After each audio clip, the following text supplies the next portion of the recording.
This is Pet Life Radio. Let's talk pets.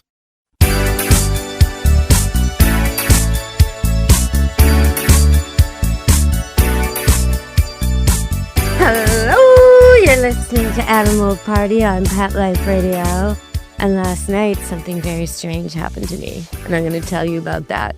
It definitely makes the pet show, for sure. The Animal Party. A strange animal came into my house last night, and I had to deal with it. And it was not a party, but, well, you'll have to check it out.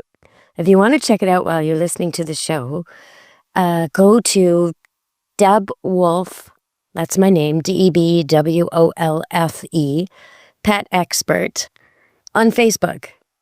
And you can see the live video of what happened last night in my house, on my farm, in British Columbia, in Canada. And, yeah, it was an interesting encounter. So I'll tell you about that later in the show.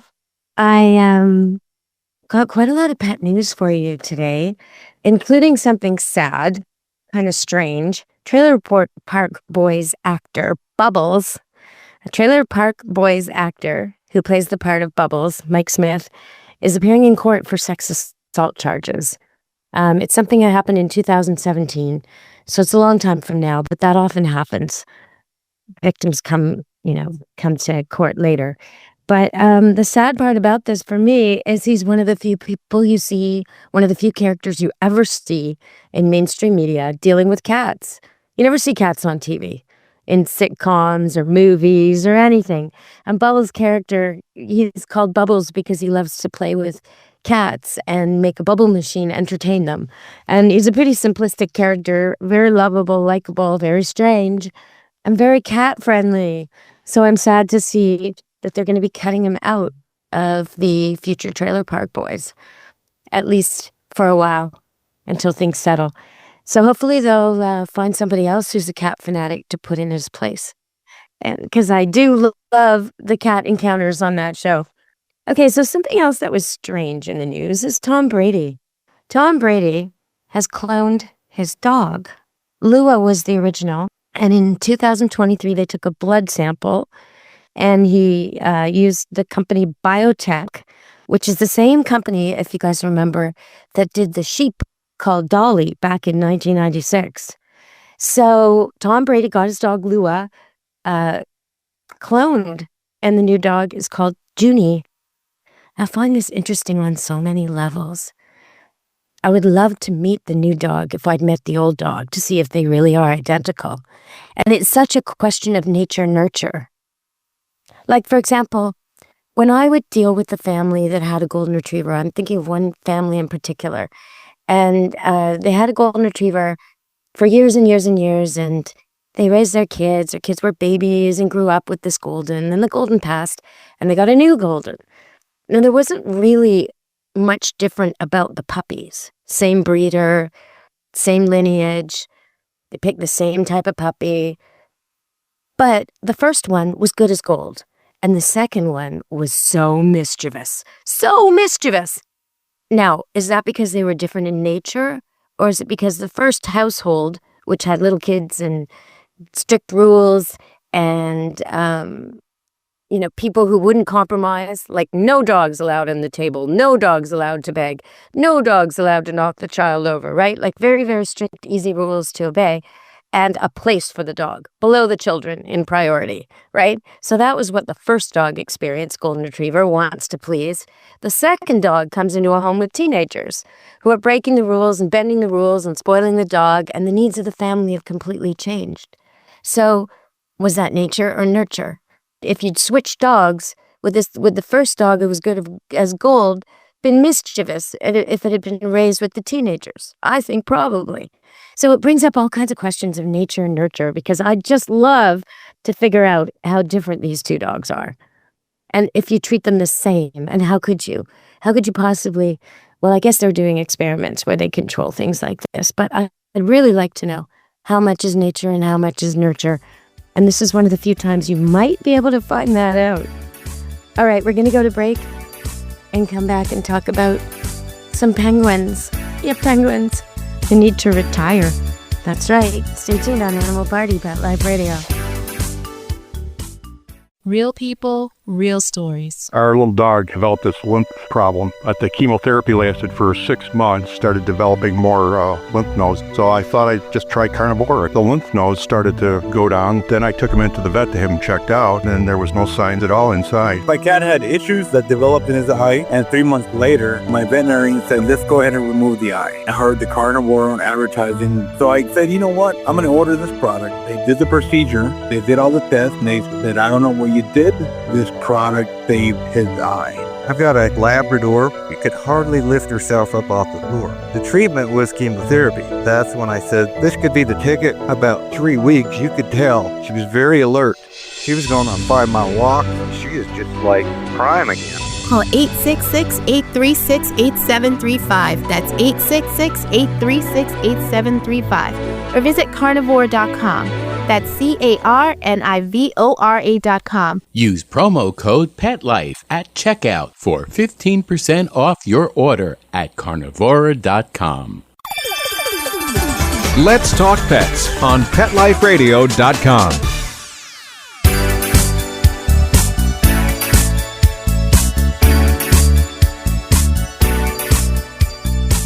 Hello, you're listening to Animal Party, Pet Life Radio. And I remember when I was 33, I was not ready to retire, but these penguins in New England, the oldest of which is 33, are ready to retire.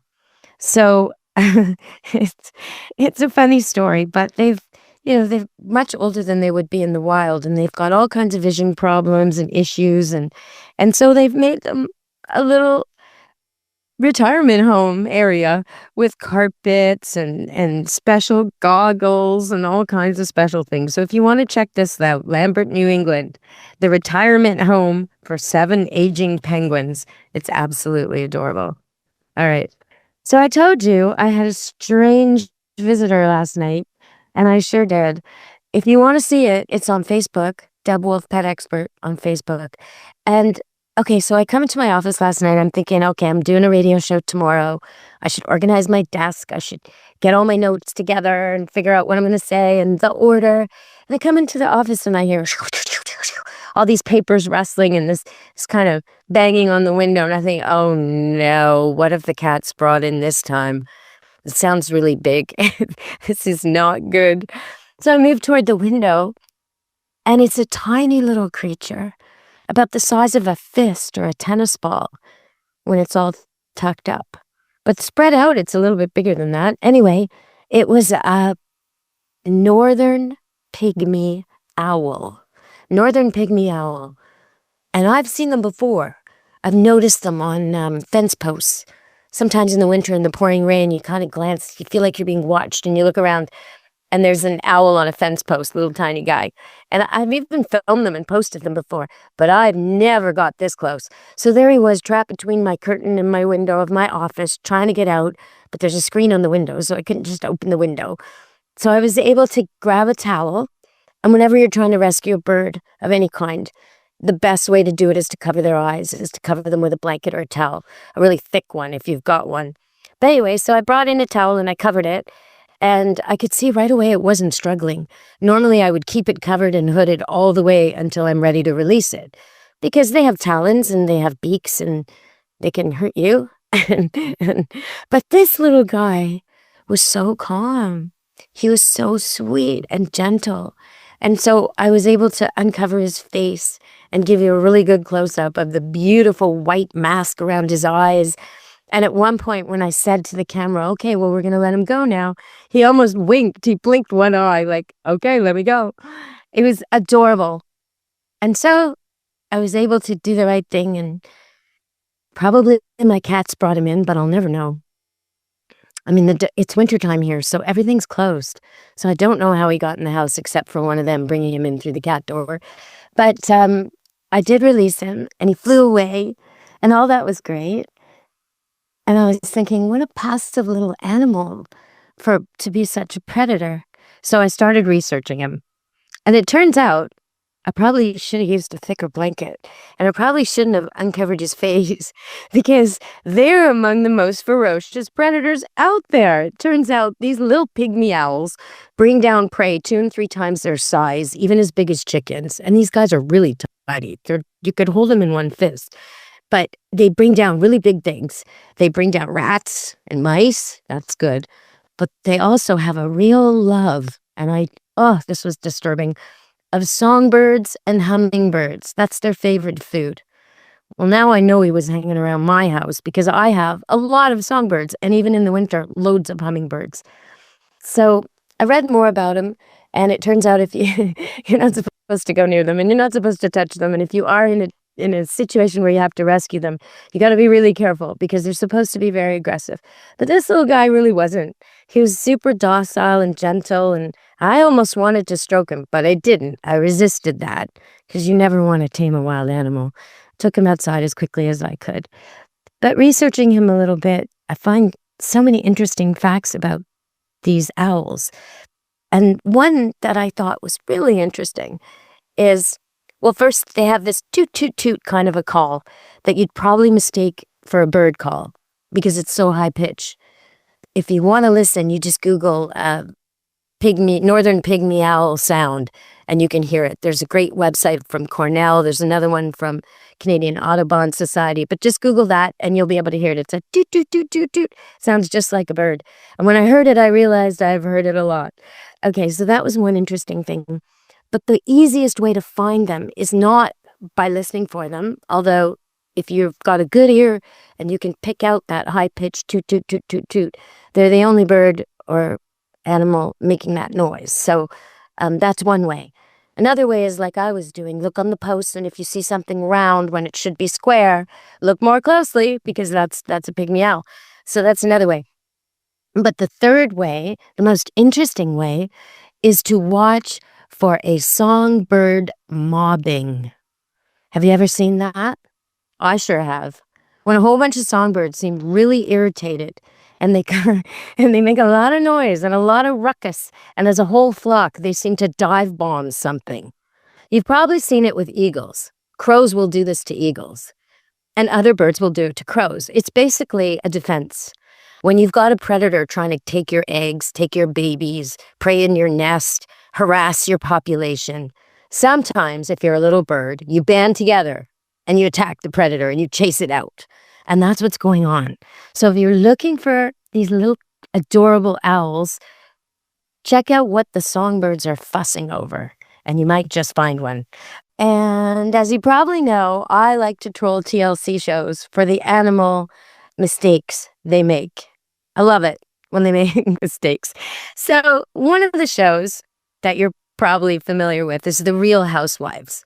Real Housewives of this city, of that city, whatever. Okay. There's another show called Wife Swap. And for some reason, they put these two together in what is a beautiful mess, honestly.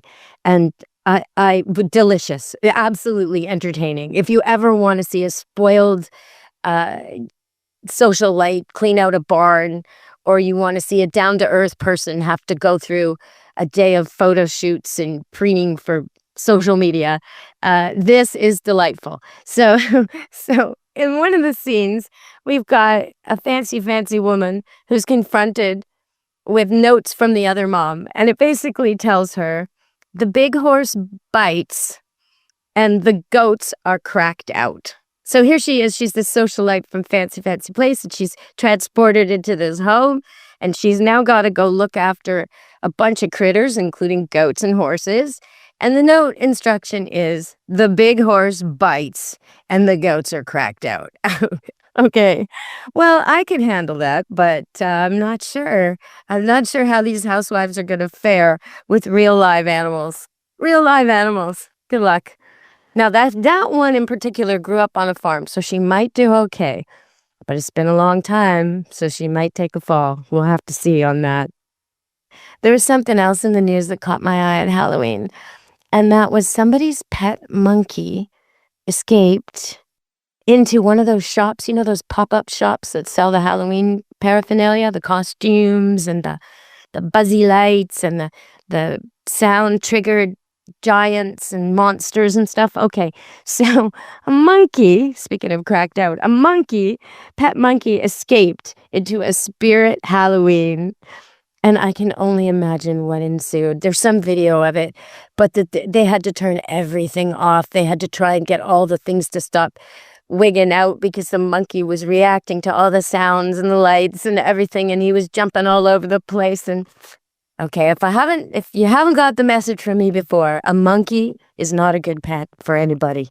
A baby monkey is adorable, and then they grow up and they go through puberty and they don't like being without a mate and a family, and they don't know how to deal with that, and they get very, very reactive and sometimes angry and sometimes violent, and sometimes they do things that you wouldn't expect, like escape into a Halloween store. So be very, very careful. If you want a pet monkey, I suggest you get something else, like a dog or a cat. If you need the attention that a monkey will get you when you walk it in public, well, maybe you want to dress up your dog or your cat. Maybe you want to teach it really cool tricks. That'll get you a lot of attention. A lot easier, I would say. All right, everybody, we're going to go to one more break and then a little bit more animal news today on Animal Party Pet Life Radio. Take a bite out of your competition. Advertise your business with an ad in Pet Life Radio podcasts and radio shows. There is no other pet-related media that is as large and reaches more pet parents and pet lovers than Pet Life Radio. With over 7 million monthly listeners, Pet Life Radio podcasts are available on all major podcast platforms, and our live radio stream goes out to over 250 million subscribers on iHeartRadio, Odyssey, TuneIn, and other streaming apps. For more information on how you can advertise on the #1 pet podcast and radio network, visit PetLifeRadio.com/advertise today. Let's talk pets. Let's talk pets On Pet Life Radio. Pet Life Radio. PetLifeRadio.com.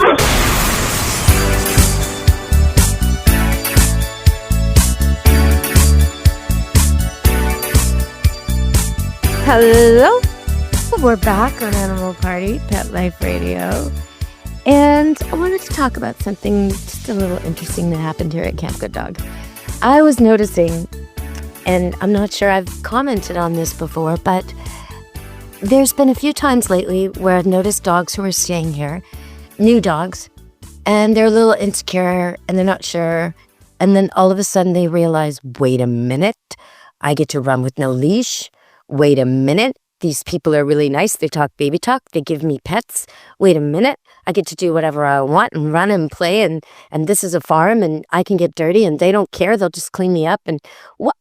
Is this what I think it is? And you see the dog kind of figuring out, hey, my owner left me to go on a trip and they were sad and I was kind of bummed out. But now, look where I am. I'm on a giant farm. This is my fantasy. It's a fenced-in farm. I can run and play and I've got dog friends to play with and everything's great. Okay, so when the dog makes that little switch in its brain from I'm not so happy to, oh my God, this is fantastic, it often will sneeze, and sometimes sneeze several times. So you might see this with your own dog. Your dog thinks it's not going.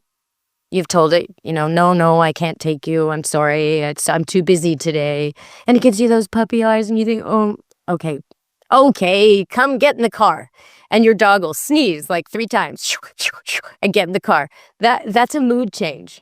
And I love seeing that. I love seeing it and I love recognizing it when I'm working with training dogs, because sometimes a dog is shut down and then he'll sneeze a couple times and then he'll be like, okay, teach me something. It's like a total change, a total shift. I don't know why they do it, but it's definitely something to watch for. When your dog changes his mind or his mood or his attitude, he'll often sneeze. So look out for that. And let me know if you see your dog do that in a certain situation and you want to tell me about it. I'd love to hear about it. Deb at PetLifeRadio.com. In fact, if you've got a dog problem or a cat problem or something, a question, why does my cat do this? Why does my dog do this? Please ask me. If I can't answer, I'll get an expert who can. So something else that's kind of becoming popular And I was shocked to see it on the news because the part that shocked me was not what they're doing. It's in Chicago. A bunch of people go and they stand together at a specific time. They're doing this all over the world, actually. It's called scream therapy. So a bunch of strangers or friends or whatever, they stand all together and all in unison, they scream. They just 1, 2, 3, blah, and they all start screaming. And it's supposed to be very therapeutic. Some people scream for a long time. Some people stop and start again. Okay, they scream for a while, and then they all feel better. Scream therapy. But the thing that upset me about this is somebody took their dog, their tiny little dog in a harness, to scream therapy. Okay, your dog doesn't understand scream therapy. Your dog doesn't need scream therapy.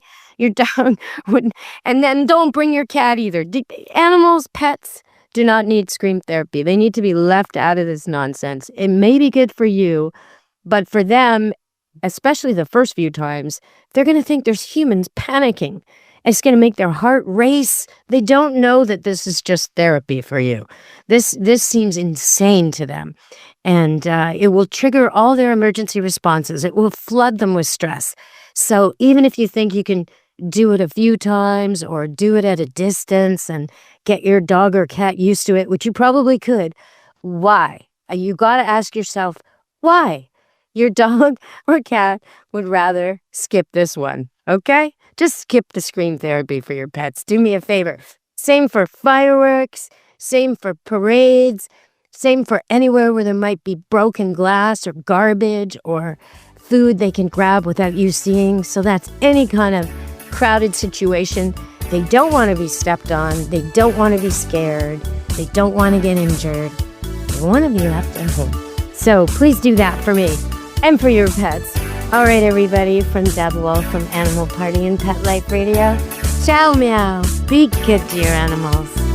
Let's Talk Pets, every week on demand, only on PetLifeRadio.com.